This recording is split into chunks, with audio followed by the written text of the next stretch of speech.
in my neighborhood, I Google about squirrels. And here's an interesting fact. Do you know why squirrels are giddy all the time?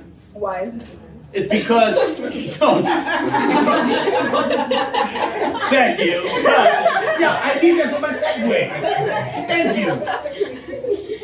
Thanks for helping the comic out. It's actually because they have to move, otherwise they would die. This is actually true, you can Google it. Because of their size and their metabolism, squirrels have to move all the time. That's why they're giddy. If they stay silent, they die. That's why if you see squirrels, you too, but your problem would be ADHD. That's it. So if you see squirrels just standing there doing nothing, that squirrel is contemplating suicide. Oh yeah. Sorry. Which is pretty much the same thing when it comes to people. Like if one day you go to New York and you see a person standing at the edge of a platform, subway station, staring into the abyss, that person is contemplating suicide. So you do to them exactly what you do to the squirrel. No, sir, not make a wish. If you see a squirrel standing, just doing nothing, I told you it's contemplating suicide. So you shoo them. And then they jump, and then you help a squirrel's life, which is exactly you do to people. So the person standing at the edge of the platform, staring into the abyss, contemplating suicide. So you shoo them when the train arrives, and you help them make a decision.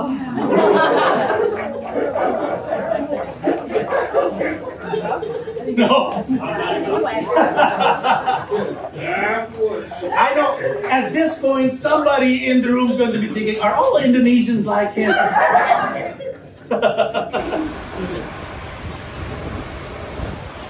Ini adalah bis yang akan membawa gue ke Salisbury, Maryland.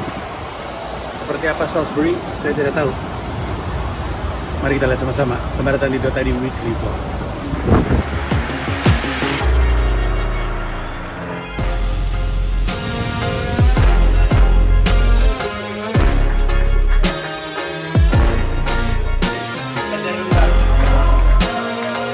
Officially my first ever payment.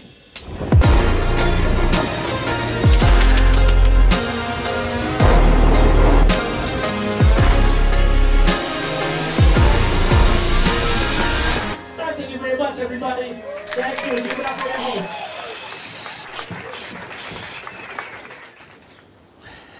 Di Dota di Weekly Vlog kali ini sebenarnya highlightnya udah jelas.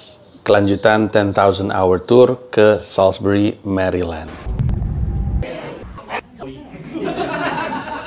Jadi sisa minggunya sih relatif kosong, paling hari Rabu doang gue ke Producers Club Theaters karena gue ngisi acara namanya Soup of the Day, sebuah acara stand up yang dikolaborasiin dengan improv.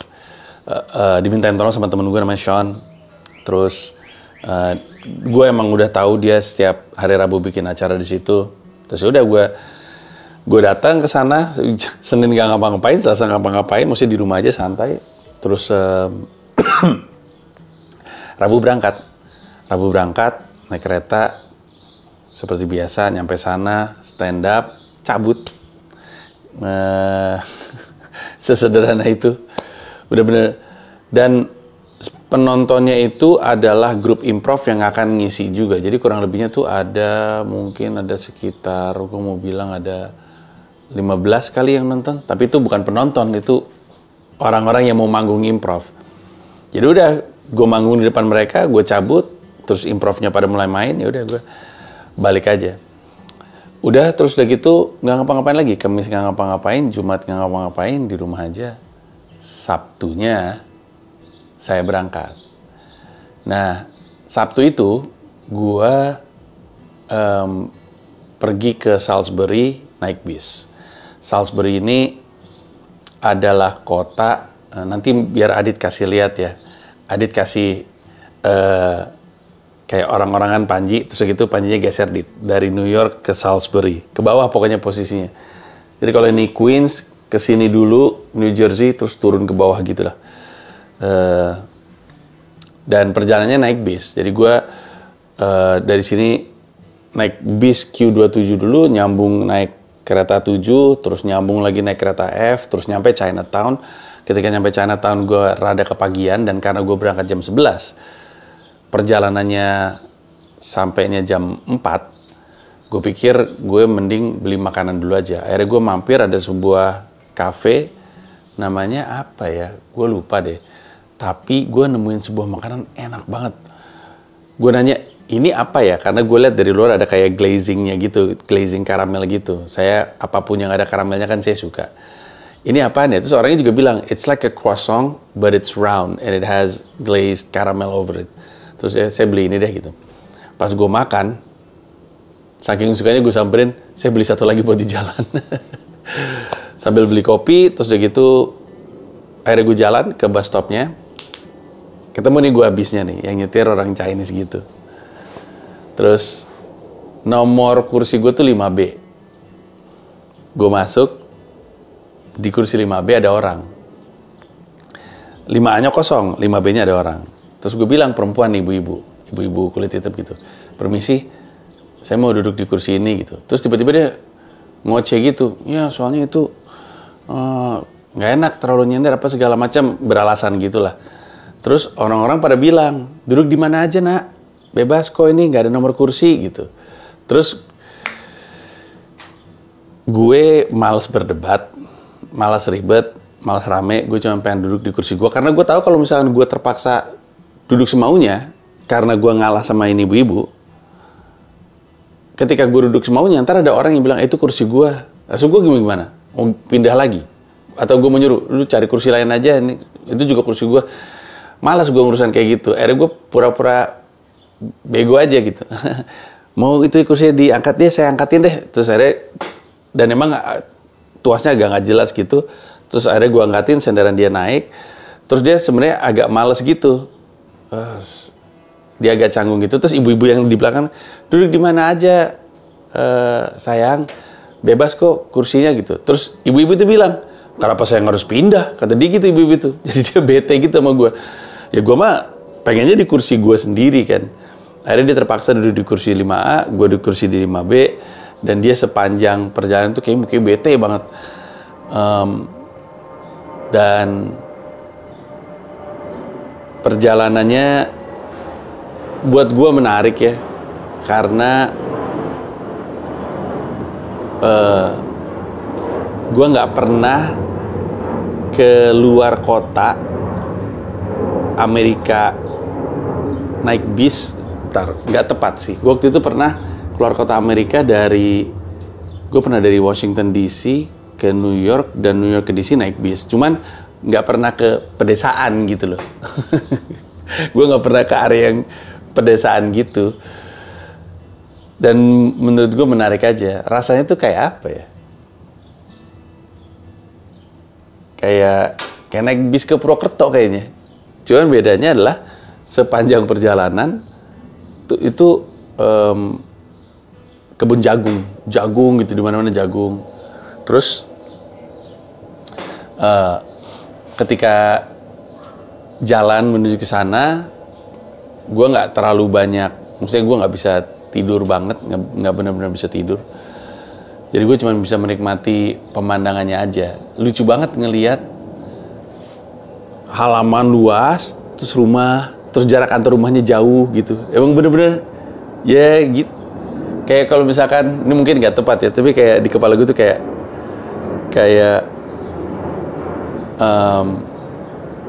lu lagi di Jogja, terus lagi di kilometer 7 gitu, untuk ke arah mana gitu. Jadi kayak rumah-rumahnya itu bener-bener jarang-jarang gitu. Nih rumah, halaman luas, rumah, dan bukan rumah gede, rumah kecil. Ada juga sih rumah gede. Tapi gue ngeliatnya kayak lucu bener. Gue gak pernah ngeliat perkampungannya Amerika secara langsung ya. Kalau nonton di TV kan pernah. Terus perjalanannya tuh mampir ke beberapa kota. Jadi dari New York, dari Chinatown New York, mampir ke Newark, nurunin penumpang dan ngangkut penumpang. Jalan lagi ke Philly, nurunin penumpang dan ngangkut penumpang. Terus jalan lagi ke Delaware. Terus aja. Sampai akhirnya dia sempat berhenti di mana? Gue lupa, istirahat sekitar 15 menit. Di Seville SPBU gitu. Terus baru jalan lagi, akhirnya nyampe ke Salisbury. Turun, kesan pertama gue, jadi ini adalah impresi pertama terhadap kota Salisbury. Purwokerto aja lebih ramai dari ini.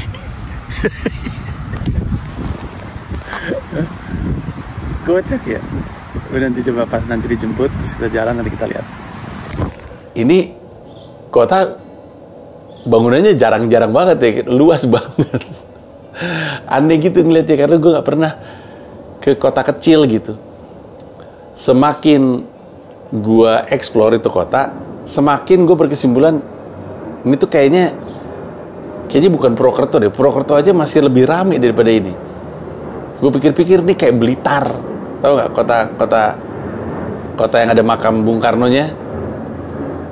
Kayak gitu tuh rasanya, kayak Blitar. Bayangin gue stand up di Blitar. Tapi buat gue adalah pengalaman yang menarik kan, untuk ke berbagai macam kota. Ini tour 10,000 hour itu ya. Kalau lo lihat, itu kan kalau gue nggak salah per hari ini 7 kota Amerika, 7 kota Eropa. Kota Amerikanya tuh Atlanta, kan gue belum pernah ke sana. Terus Salisbury, ada New York nanti tanggal 18 Juni. Terus ada Philly. Terus ada Los Angeles, ada Baltimore. Baltimore juga nanti kelihatannya akan menarik.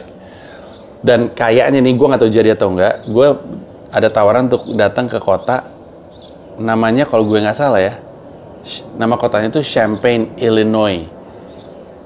Lucu kotanya. Nah tapi waktu gue nyampe, gue dijemput sama teman-teman yang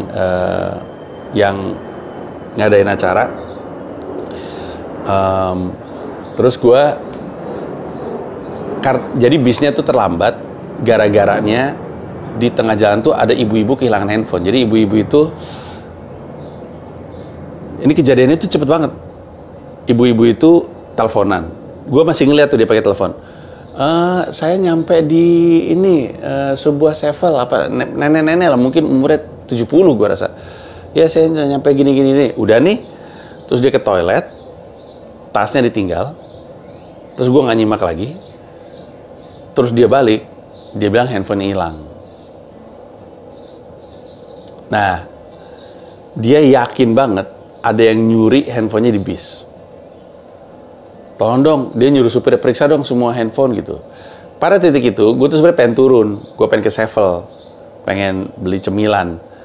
Tapi kalau misalkan dia lagi mau nyuruh orang meriksa tas, terus tiba-tiba gue pengen turun, kayaknya mencurigakan banget. Tadi gue tahan-tahan, sialan, jadi gak bisa ke Sevel gara-gara ibu-ibu ini. Dan itu ketahan cukup lama.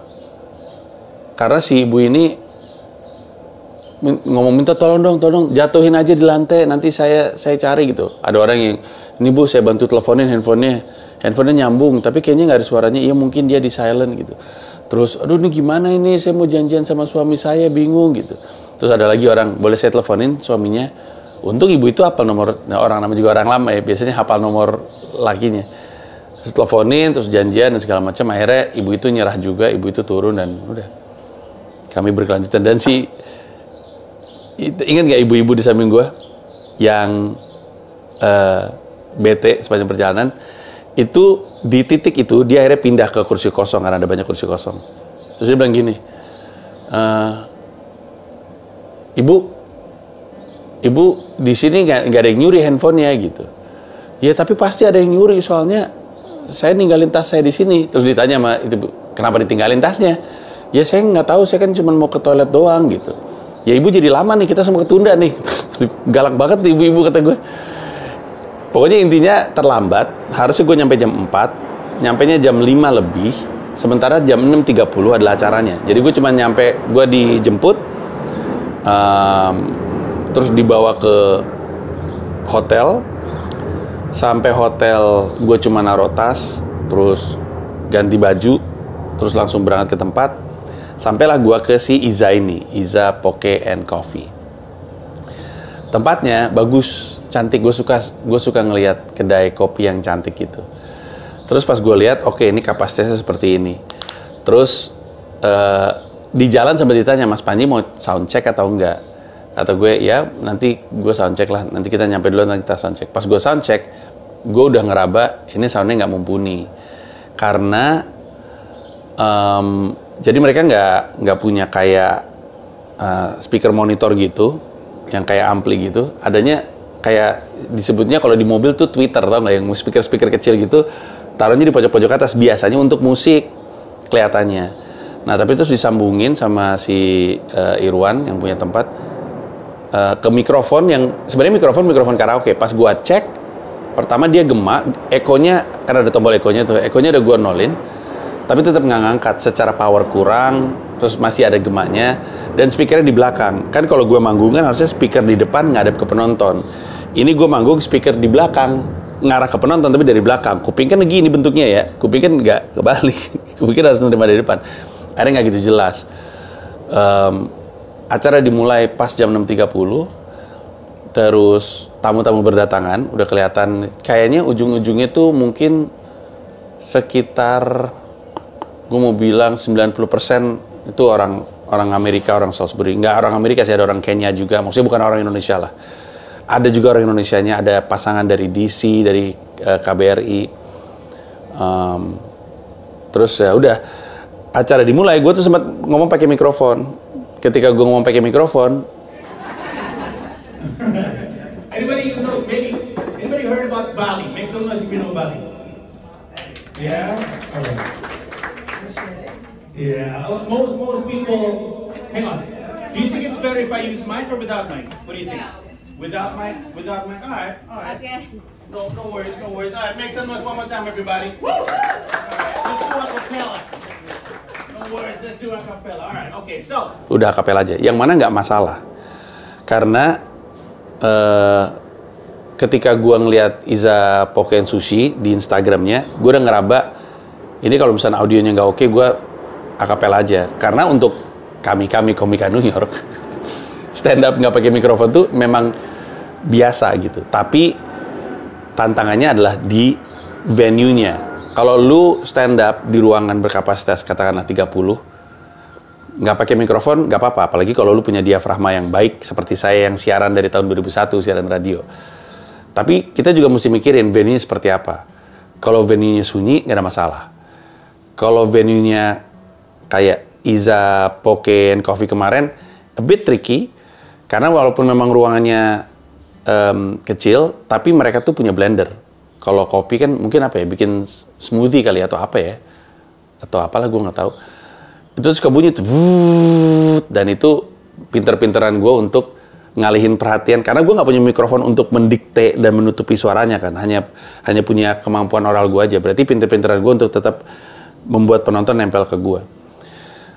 Kalau di bar nggak ada mikrofon, walaupun ruangannya kecil, agak susah karena semua orang ngomong. Lu mesti punya kemampuan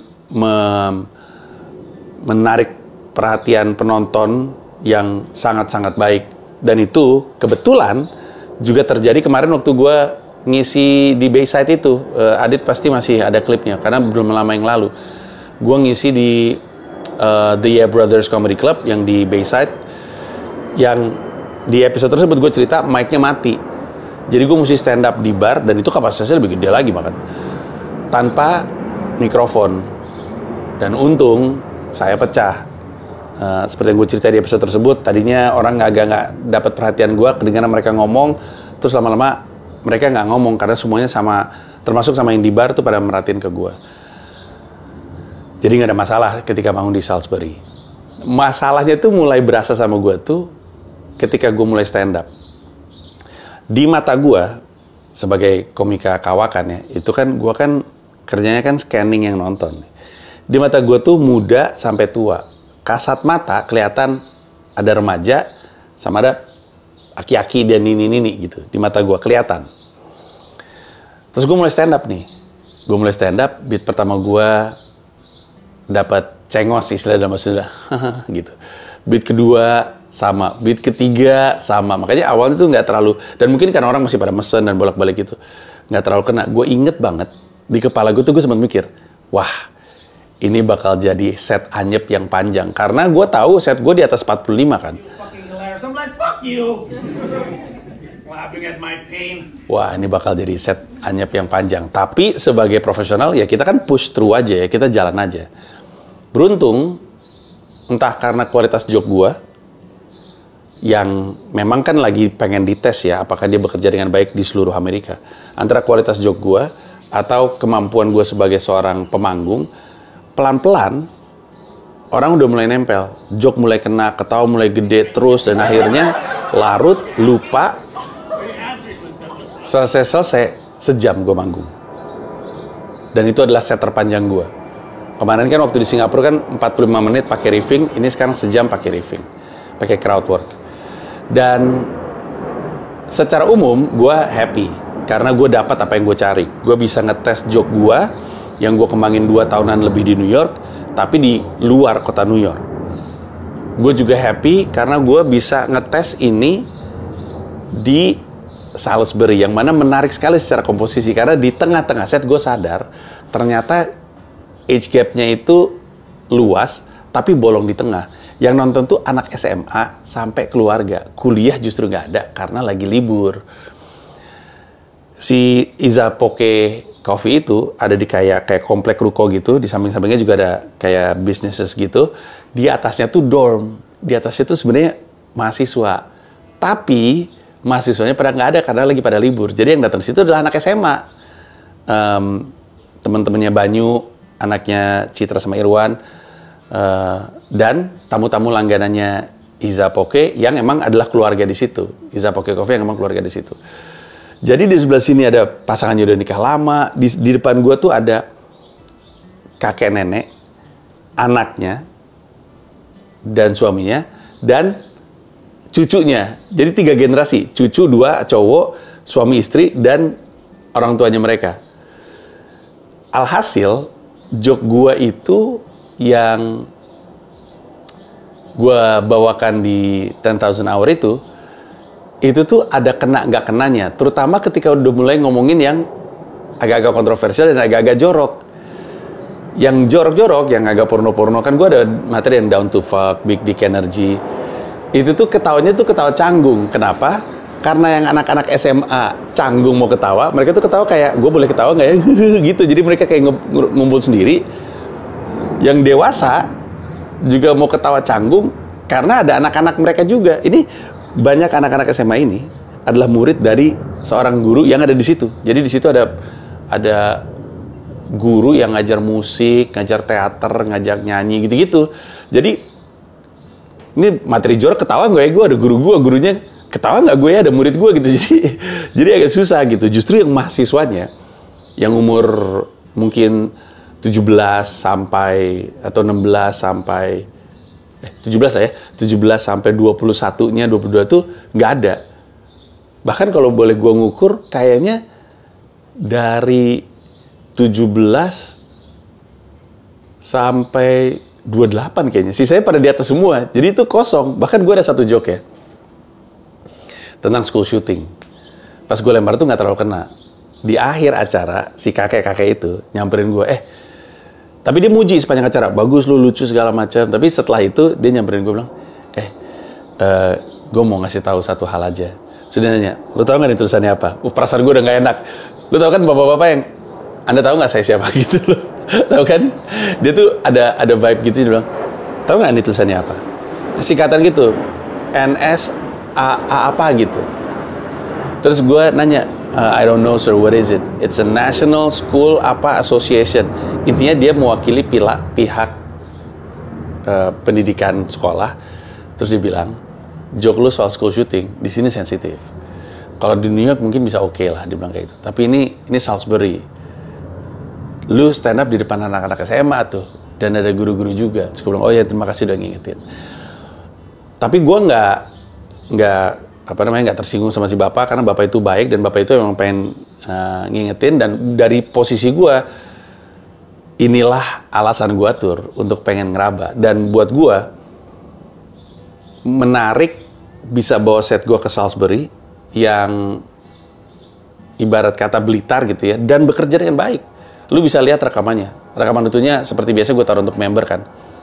Yang Singapura juga gue taruh untuk, yang di Atlanta gue taruh untuk member, yang di Singapura gue taruh untuk member, yang di DC gue taruh untuk member. Termasuk yang ini gue taruh untuk member sejam.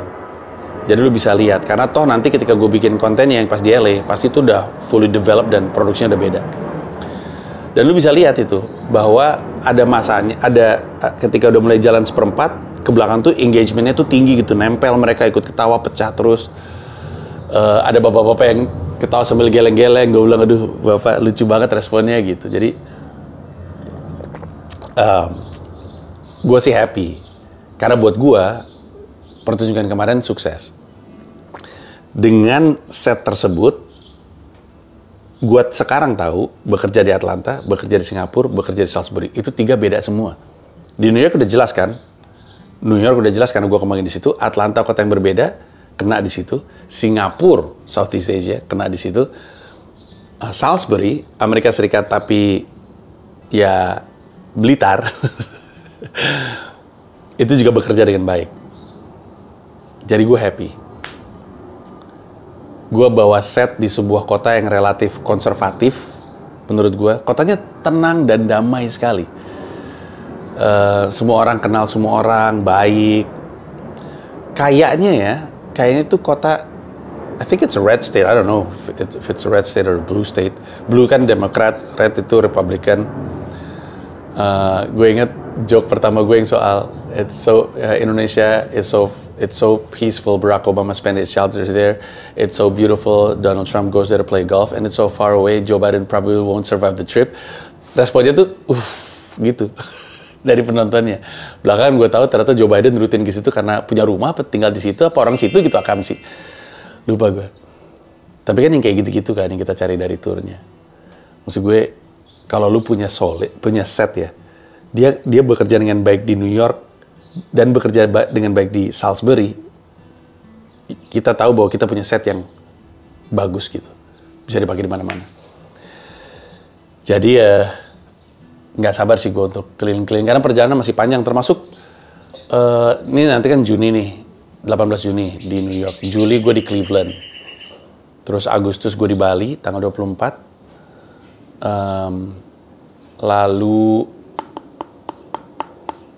September mungkin gue ke Champaign, Illinois. Tapi yang pasti gue akan ke 7 kota Eropa.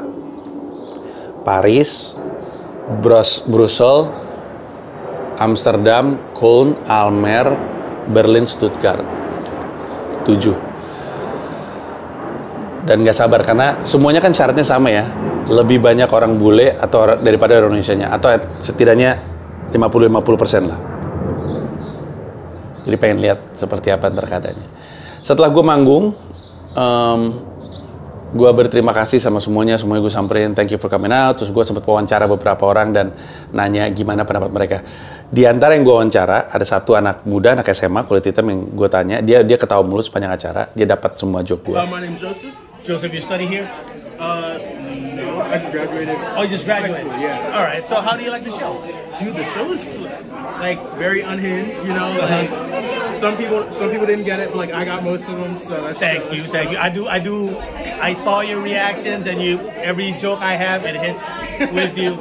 Do you have one joke that stuck with you? Oh, the action of fucking like stabbing some. I mean, like that made me think like whoa. Thank you very much. Yeah, no Thank you. problem, Appreciate man. it. Dan ada satu keluarga itu, nanti lo akan lihat gue wawancara si kakek, si nenek, sama si suami istri ini. Yang perempuan ini adalah yang guru yang gue maksud. Nanti lo lihat aja wawancaranya. Thank you so much for coming. How do you like the show? It was very good. It's amazing. Thank you so much. I'm sorry because, I said some stupid stuff. Think it's fine? I'm guessing I'm the first Indonesian comic, you guys. Yes. So I kind of represent, right? Yes. All right, thank you. Would you recommend me? Absolutely. I was sitting here with my husband and I was like, I need to remember his name so that way we can look up his shorts. Oh, my name is Panji. It's kind of tough. But standupindo.nyc is fine. All right, thank you so much, you guys. Thank you. Kelar, abis itu Irwan bikin karaokean, terus orang pada nyanyi-nyanyi, Terus vibe-nya menyenangkan, pada joget-joget, seru-seruan, nyanyi-nyanyi. Terus gue menyempatkan diri untuk ngeliat kampusnya seperti apa. Jadi kan si Iza Poke Coffee itu kan nempel ke kampus Salisbury University. Salisbury University, kendati bukan Ivy, katanya adalah kampus yang cukup baik, cukup terkenal. Warwick juga ada di Salisbury. Dan kampusnya gede. Jadi gue pengen lihat, karena ada art departemennya juga katanya. Walaupun menurut si Banyu, anaknya mereka, Salisbury itu dikenal untuk bisnis kalau gue nggak salah, dan tech. Tapi gue lihat, kampusnya gede banget, asri, indah. Itu gue menarik juga nih. Untuk pilihan aja kan, Dipo udah waktunya untuk pilih-pilih kampus. Setelah itu, sempet nongkrong bentar sama customer setianya mereka. Habis itu diantar pulang ke hotel, tapi diajak untuk ngelewatin downtown-nya. Mau lihat downtown-nya nggak? Terus gue lihat downtown-nya sepi, downtown-nya itu jam 9 sampai jam setengah 10 udah sepi. Cuman 2 yang aktif, satu kayak bar gitu, satu kayak strip club gitu, atau pole dancer gitu. Tapi lucu banget, gue ngeliatin gedung-gedungnya, seru. Terus balik ke hotel, terus gue tidur. Besoknya dijemput lagi sama mereka jam 8 kalau gue nggak salah, diajak sarapan. Tapi kan gue nggak terlalu sarapan orangnya, jadi gue ngopi aja. Dibawa ke apa nama tempatnya, gue lupa, ada deh tempat kopi gitu. Sudah di situ kami ngobrol-ngobrol panjang lebar, dan akhirnya para panitia yang menyelenggarakan 10,000 Hour Tour di Salisbury saya wawancara tipis-tipis. Ini adalah rombongan-rombongan yang membantu saya membuat pertunjukan. Terima kasih banyak. Terima kasih banyak. Boboto ya. Iya. Boboto Salisbury. Ini apa, tadi kami ngobrol-ngobrol banyak soal buka wirausaha ya. Wirausaha. Semuanya serba sendiri. Inkubasi bisnis dari pagi Iya. ini ya. Iya. Tapi kelihatannya kemarin menyenangkan ya acaranya. Menyenangkan banget sih. Cuman tadi kita lagi ngomongin mungkin cari waktu untuk balik lagi. Please. Iya. Soalnya anak kampusnya belum kena. Iya. Kemarin tuh ada nggak sih orang-orang dari bisnis lain yang datang? Lucu juga nih bikin acara stand up. Banyak sebenarnya gini, banyak kafe-kafe juga yang kecil-kecil di daerah sini yang memang udah pengen gitu punya activity kayak gini. Gitu. Banyak sih yang request. Bahkan si yang kemarin tuh siapa tuh ada usaha juga, Mbak Eka, itu suaminya DJ di Ocean City itu. Oh, Mbak Eka yang kemarin itu ya. Iya. Saya tadi malam diajak ngelihat dia nge-DJ, tapi saya ngantuk. Saya orangnya ngantukan, udah tua. Iya. Dan kita berdua ini ternyata dari dunia lama ya. Dunia Iya. bukan dunia lain ya. Teman-temannya teman-teman saya juga ternyata rombongannya. Thank you by the way untuk jamuannya. Thank you banget, thank you for coming. Dengan senang hati. Kamu diam aja. Iya. Kelar dari situ, gue di drop ke tempat nunggu bis gue. Bisnya datang. Bisnya berangkat. Kali ini baliknya dramanya berbeda. Gua tulisannya 6B si tiket bis gua. Pas gue nyampe, gue lihat ke atas nggak ada AB-nya. 1, 2, 3, 4, 5, 6, 7, 8. Kata gue, B-nya mana? Terus orang-orang di bis, udah duduk di mana aja lah, bebas gitu. Ya udahlah, kata gue, capek gue juga. Akhirnya udah gue duduk di mana aja bebas. Udah deh. Dan perjalanan baliknya juga menyenangkan dan mulur juga. Total tuh gue harusnya kan 4-5 jam ya, jadinya 5-6 jam. Jadi berangkatnya mulur, pulangnya juga mulur, nyampenya di titik yang sama. Terus udah, habis itu saya pulang ke rumah. Selesai. Minggu berikutnya juga nggak terlalu banyak highlights, palingan lo akan ngelihat ketika gue manggung. Ingat gak waktu itu gue lagi audisi di Broadway Comedy Club, terus gue disuruh ngisi kayak show audisi 5 menit, suruh bawa 5 penonton yang datang 21. Nah terus kan ada kelanjutannya tuh, gue lagi ke Roosevelt Island sama Dipo sama Shira, terus gue ditelepon, gue cerita di vlog gue, dites lagi untuk ngisi di Broadway Comedy Club tapi di pro show-nya hari Sabtu 2 show. Nah itu akan terjadi di episode berikutnya. Sekian dulu, makasih banyak. Sampai ketemu di episode minggu depan. Bye-bye.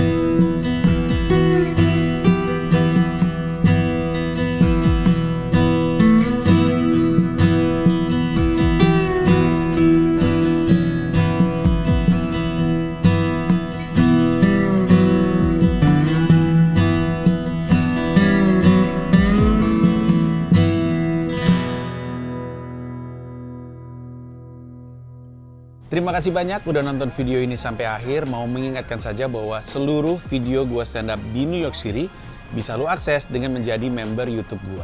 Ada 3 level, ada yang Rp30.000, Rp125.000, ada yang Rp1,5 juta, masing-masing punya manfaat sendiri-sendiri. Tapi yang pasti, dari yang Rp30.000, lu udah bisa akses semua video stand up gue di New York City tanpa disensor, tanpa dipotong, termasuk video-video yang sebelumnya. Terima kasih sekali lagi. Damn.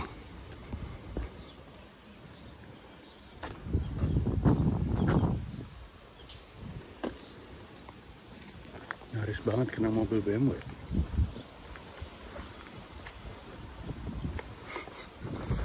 Kalau kena tuh mobil BMW, ada yang nangis bangun-bangun.